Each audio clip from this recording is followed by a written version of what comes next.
आज 3 लाखापेक्षा जास्त कुणबी प्रमाणपत्र वाटप गेल्याची माहिती समोर येत आहे।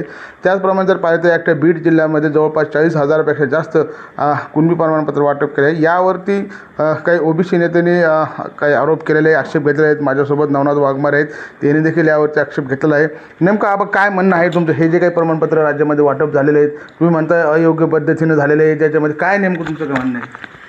राज्यामध्ये विशेषतः मराठवाड्यामध्ये मराठा कुणबीमधून बसतच नाही आणि कुणबी मराठवाड्यामध्ये कोणी नसताना हे फक्त कुठंतरी षडयंत्र आहे आणि राज्य सरकारच्या काही मंत्र्याच्या दबावापोटी बोगस नोंदीमार्फत हाताने खाडाखोड करून ही सगळे प्रमाणपत्र काढण्याचं काम होतं आहे आणि सातत्यानं गावगाड्यामध्ये अशा नोंदी बनवल्या जात आहेत।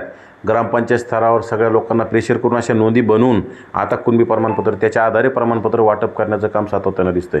यामधून फक्त एकच हेतू ओबीसींचं राजकीय अस्तित्व पूर्ण संपवायचं आणि ओबीसींचं राजकीय अस्तित्व पूर्ण संपलेलं आहे। म्हणजे मराठवाड्यामध्ये 3 लाखांपेक्षा जास्त आणि विशेषतः एकट्या बीड जिल्ह्यामध्ये 40,000पेक्षा जास्त जर कुणबी प्रमाणपत्र वाटप होत असतील तर तुमचा ग्रामपंचायत सदस्य होण्यासाठी सुद्धा संधी राहिलेली नाही।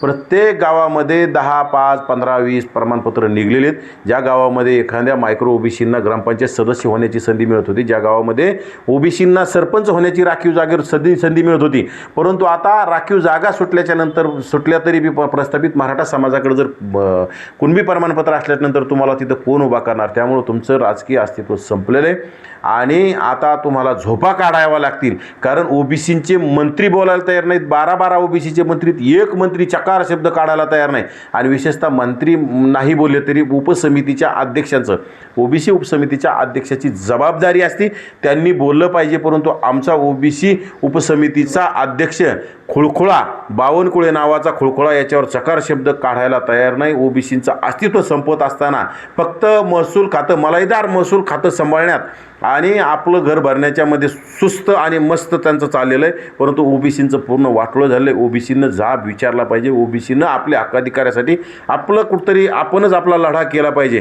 कारण पाठीमागं एका बैठकीमध्ये आदरणीय पंकजा मुंडेसुद्धा म्हटले होते की बोगस नोंदीमार्फत प्रमाणपत्र काढणाऱ्यासाठी श्वेतपत्रिका काढली पाहिजे आणि काढू, परंतु उपसमितीच्या अध्यक्षाचं हे काम आहे। उपसमितीच्या अध्यक्षांनी श्वेतपत्रिका अद्याप काढलेली नाही आणि आमच्या बैठका लावायला तयार नाही। यांचे मराठा समाजाच्या उपसमितीचे अध्यक्ष जरांगे उपोषणाला बसल्याच्यानंतर एक तासात येऊन उपोषणाला भेटण्याचं काम करतात आणि आमचे उपसमितीचे अध्यक्ष तोंड लपवण्याचं काम करतात। आम्ही गेल्याच्या नंतर सुद्धा भेटायला त्यांना भीती वाटते की आम्ही जाब विचारतो आणि आम्ही विचारतो काय चाललंय म्हणून। म्हणजे त्यामुळं या बावनकुळे नावाच्या खुळखुळ्याने ओबीसी उपसमिती सांभाळणं होत नसेल, ओबीसींचे प्रश्न तुम्हाला मांडणं होत नसेल, तुम्ही राजीनामा दिला पाहिजे। विनाकारण बुडाखाली तुम्ही उपसमितीचा अध्यक्ष घेऊन ओबीसींचं वाटोळं करू नये आणि जर एखाद्या जबाबदार नेत्याला हे खातं दिलं पाहिजे, जबाबदार नेत्याला उपसमितीचं अध्यक्षपद दिलं पाहिजे, नक्कीच ते ओबीसीचे प्रश्न सभागृहात मांडण्याचं काम करतील। आज अधिवेशनाच्या काळात सुद्धा आमचा उपसमितीचा खुळखुळा बोलायला तयार नाही, त्यामुळं खुळखुळ्याचा राजीनामा आम्हाला पाहिजे। एकीकडे तुम्ही म्हणताय की बावनकुळेने राजीनामा दिलेला आहे, परंतु आपण जर पाहिलं तर राज्याचे नेतृत्व देवेंद्र फडणवीस करत आहेत आणि जरांगे पाटलांनी जे काही त्याच्या मागण्या आहेत त्या सरकारच्या समितीसमोर ठेवलेल्या आहेत, सरकारने ते मान्य देखील केलेले आहेत। एकीकडे तुम्ही म्हणताय की ते बोगस आहे, नोंदणी सापडल्या म्हणूनच त्यांचे प्रमाणपत्र सापडले ना। राज्यात गावगाड्यामध्ये बोगस नोंदी सर्रास काढणं सुरू, त्याच्या माध्यमातून हे प्रमाणपत्र निघतील। येणाऱ्या काळात हे तुम्हाला उडालेले शोधून त्याच्यातले काही उदाहरणं आता फलटणमध्ये सुद्धा, दौंडमध्ये का फलटणमध्ये सुद्धा एक नगरसेवकाचं पद रद्द झालं आहे। त्यानंतर माजलगावमध्ये सुद्धा बोगस नोंदी मार्फत प्रमाणपत्र काढलेले एक नगरसेवक बोगस प्रमाणपत्र सापडले, ते सुद्धा रद्द झाल्याची माहिती आम्हाला मिळते। म्हणजे राज्यात असे बोगस फक्त आता गावगाड्यातील लोकांनी आपली लढाई आपणच लढावी लागणार आहे। आपण स्वतः कुठंतरी जात पडताळणी समितीकडे आक्षेप घ्यावा लागणार आहे।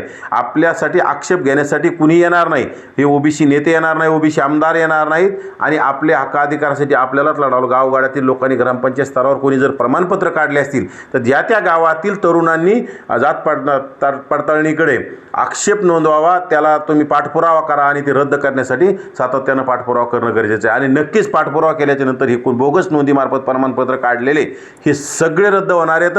आणि कारण फक्त हे जरांगीचा लढा प्रस्थापित निजामी मराठ्यांसाठी ज्यांना जिल्हा परिषदा लढायच्या, ज्यांना पंचायत समिती लढायची, ज्यांना सरपंच व्हायचं आहे आणि त्याच्या माध्यमातून हे सगळी दादागिरी करून झुंडशाही गेल्या अनेक वर्षापासून हे लोक सत्तेत आहेत आणि सत्तेत असल्यामुळे अधिकाऱ्यावर प्रेशर करून आणि राहिलं साहिलं उपसमितीचे अध्यक्ष बावनकुळेचा दबाव, राहिला साहिला तो झाडू पोछा करणारा दलाल आमदार प्रसाद लाडांचा दबाव, यांच्या दबावापोटी हे सगळे नोंदी बोगस नोंदीमार्फत प्रमाणपत्र वाटप सुरू आहे. त्याच्यातून ओबीसींचं वाटोळं झाले आणि येणाऱ्या काळात ओबीसीला गावगाड्यातला माणूस तुमचा सभागृहात प्रतिनिधी दिसणार नाही आणि हेच ओबीसी जर झोपला तर याला जबाबदार सुद्धा ओबीसीच राहणार आहे. कारण की नेते जर बोलत नसेल तर आपला लढा आपण लढायची तयारी आता येणाऱ्या काळात ठेवावी लागेल.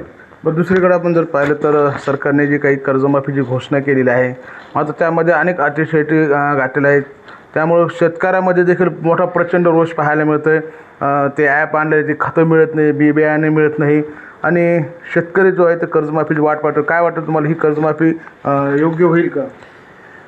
मी स्वतः शेतकरी आहे, मोठा शेतकरी आहे, त्यामुळं शेतकऱ्यांच्या काय व्यथा आहेत हे मला माहिती आहे. 2014ला मोदी साहेब सत्तेत येण्याच्या अगोदर रासायनिक खताची 10-26 नावाची गोणी बॅग 720 रुपयाला येत होती. 720 का 740 रुपयाला ती बॅग आता 2200 रुपयाला झाली.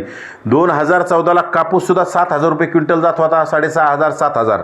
आजसुद्धा कापूस 7,000च्या आसपासच जातोय, 6,500-7,000. सोयाबीन बी 4,000च्या आसपास जात होती, सोयाबीन बी त्याच ठिकाणावर आहे. म्हणजे तुमच्या खताचे 3 पट रेट वाढलेत, डिझेलचे 2 पट रेट वाढलेत, मशागतीचे 3 पट रेट वाढलेत, नांगरणी असेल हे असेल सगळ्या गोष्टी, आणि मजुरीचे रेट 3 पट वाढलेत. म्हणजे शेतकऱ्यांना आत्महत्या केल्याशिवाय पर्याय नाही. आणि राज्य सरकार कोणाचं असो किंवा विरोधक असो, निवडणुका आल्या की शेतकरी कर्जमाफीच्या घोषणा करतात, वल्गना करतात, परंतु देण्याचा वेळ आला की कुठेतरी तत्वाचा निकष लावतात. आणि ज्या उद्योगपत्यांचे तुम्ही हजारो कोटींचे कर्ज एका उद्योगपत्याचे माफ करता, परंतु जगाचा पोशिंदा असणाऱ्या शेतकऱ्यांची कर्जमाफी देण्याचा टाईम आला तर त्याला लाख देऊ म्हणतात, 1.5 लाख देऊ. त्याच्यात तत्वता निकष हे घातल्यामुळं मला तरी वाटतं ह्या आताच्या कर्जमाफीमध्ये 10% शेतकरीसुद्धा लाभार्थी होणार नाहीत, त्याच्यामध्ये बसणार नाहीत त्या सगळ्या निकषामध्ये. त्यामुळं ही कर्जमाफी तरी मला वाटतं शेतकऱ्यांच्या तोंडाला पानं पुसल्यासारखी आहे. कुठेतरी घोषणा केली म्हणून आपल्या अंगलट आले ते आता आपण काहीतरी करण्यासाठी, परंतु शेतकऱ्यांची काळजी म्हणून ही केलेली कर्जमाफी नाही. मी त्या शेतकरी कर्जमाफी करणाराचाच निषेध करतो, कारण की शेतकरी जगाचा पोशिंदा आहे. त्याचं तुम्ही वाटोळं करता तर नक्की ज्यांनी वाटोळं केलं त्यांचं सुद्धा वाटोळं येणाऱ्या काळात झाल्याशिवाय राहणार नाही. शेतकऱ्याचा तळताट फार मोठा बेकार आहे. जो शेतकरीच तुम्हाला सत्तेवर नेऊन बसत असतो, शेतकरी तुम्हाला सत्तेवरून खेचल्याशिवाय राहणार नाही. तुम्ही जर उद्योगपत्यांची हजारो कोटीची करत असाल तर शेतकऱ्याची करायला काय अडचण आहे. 1.5 लाखांनी काय होतं, शेतकऱ्यांची 3-3, 4-4 लाखापर्यंत कर्जमाफी सगट झाली पाहिजे आणि शेतकऱ्यांना न्याय देण्याचं काम केलं पाहिजे. खरं तर शेतकऱ्याचा सातबारा कोरा करू म्हणणारे हे लोकच आता गायब झालेत आणि शेतकऱ्यांसाठी आंदोलन करणारे लोक नौटंकी झालेत. तिकडं रोहित पवार उपोषणाला बसला आणि तिसऱ्या दिवशी पहिल्या दिवशी बोकड्याचं मटण पोटभर खाऊन उपोषणाला बसला आणि तिसऱ्या दिवशी उपोषण सोडून देतो आणि त्याला ते आंतरवालीचं बियाणं आपलं तिथं खोटं पाठिंबा द्यायला जातं आणि तिथंच जाऊन सांगतं मोदीचे तुमचे संबंध चांगले तर तुम्हाला उपोषण करायची काय गरज आहे. म्हणजे सगळा शेतकऱ्याच्या नावावर राजकारणाची डाळ शिजवायची, राजकारणाची खिचडी शिजवण्यात चाललंय. मूळ शेतकऱ्यांच्या प्रश्नासाठी रविकांत तुपकर इकडं उपोषणाला बसले, इकडं ना रोहित पवार गेला नाही तर ते आंतरवालीचं येडं गेलं नाही. म्हणजे ओरिजिनल आंदोलन करणाऱ्याकडे जायचं नाही, फक्त स्क्रिप्टेड आंदोलन करायचे, सरकार सांगन तसं आंदोलन करायचं, हे चाललेला खाटाटोपे. बाकी काय नाही. शेतकऱ्यांच्या तोंडाला काळं फासण्याचं काम, शेतकऱ्यांच्या तोंडाला काळं लावण्याचं काम, शेतकऱ्यांच्या कर्जमाफीच्या नावाखाली शेतकऱ्यांना गाजर देण्याचं काम आहे. शेतकऱ्यांना काही याच्यातून साध्य होणार नाही, शेतकऱ्यांना काही मिळणार नाही. दुसरीकडं पैसा जो आहे तिथं मंदिराचा जो ट्रस्टचा पैसा आहे, राम मंदिराचा, तो पैसा चोरल्या गेल्याचा आरोप झाले, त्याच्यामध्ये घोटाळे झाल्याचा आरोप केलेले. त्यानिमित्त कुठेतरी आता हनुमान चाळीसा म्हणून उद्धव ठाकरे हे दादरमध्ये जे आहे ते कार्यक्रम करणार, हनुमान चाळीसा म्हणणार आहे. मला तर वाटतं आता खरं तर सांगतील जर 500 कोटीपेक्षा जास्त तिथली दानपेटीतलं सोनं नाणं जर जात असेल, तिथली 500 कोटीमध्ये 500 कोटीपेक्षा जास्त मोठी चोरी होत असेल तर राज्यातले देशातले हिंदुत्ववादी कुठं काय मेले का? हिंदुत्ववादी म्हणणारे तुमचा तो बुलडोजर बाबा म्हणून घेणारा उत्तर प्रदेशचा मुख्यमंत्री कुठे आहे? उत्तर प्रदेश राज्यामध्ये जर अशा चोऱ्या होत असतील तर मुख्यमंत्र्यांनी काय इकडं तोंड आता बाहेर येऊन बोललं पाहिजे ना. आणि विशेषतः ही चोरी ज्या ठिकाणी जर एखाद्या मुस्लिमांनी जर केली असती तर राज्यातले सगळे हिंदू एकवटले असते आणि हे आंदोलन छेडलं असतं. परंतु आज एक बोलायला तयार नाही आणि विशेषतः माझे प्रसारमाध्यमांना सुद्धा कळकळीची विनंती, सर्व प्रसारमाध्यमांनी हे प्रश्न घेतला पाहिजे. जर श्रीराम जर सुरक्षित नसतील, श्रीरामाचं मंदिरच सुरक्षित नसतं, तर आम्ही कशाची सुरक्षित आहे?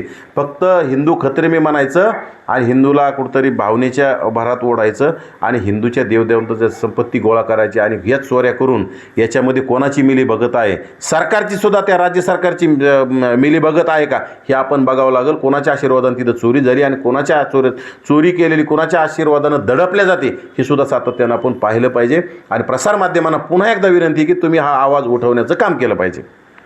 नक्कीच आपण जर पाहिलं तर हे होते नवनाथ वाघमारे. ज्या पद्धतीने राम मंदिरामध्ये चोरी झाली त्यावरती देखील त्यांनी आक्षेप नोंदवला की ही चोरी होत असताना हिंदुत्ववादी संघटना कुठं गेल्या आहेत, ज्या मोर्चे काढत होत्या ते मात्र आता कुठं पाहायला मिळत नाही. जे काही उत्तर प्रदेशचे मुख्यमंत्री आहेत योगी ते देखील आता का या बाबतीत बोलत नाहीत, असे अनेक प्रश्न देखील या ठिकाणी त्यांनी उपस्थित केलेले आहेत. आणि सर्वात महत्त्वाचं म्हणजे जे काही नोंदी सापडलेल्या आहेत त्या नोंदीवरती देखील त्यांनी ह्या सगळ्या नोंदी याच्या दबावापोटी देण्यात आल्याचा आरोप नवनाथ वाघमारे यांनी केला आहे. संजय आयरे, NS मराठी, छत्रपती संभाजीनगर.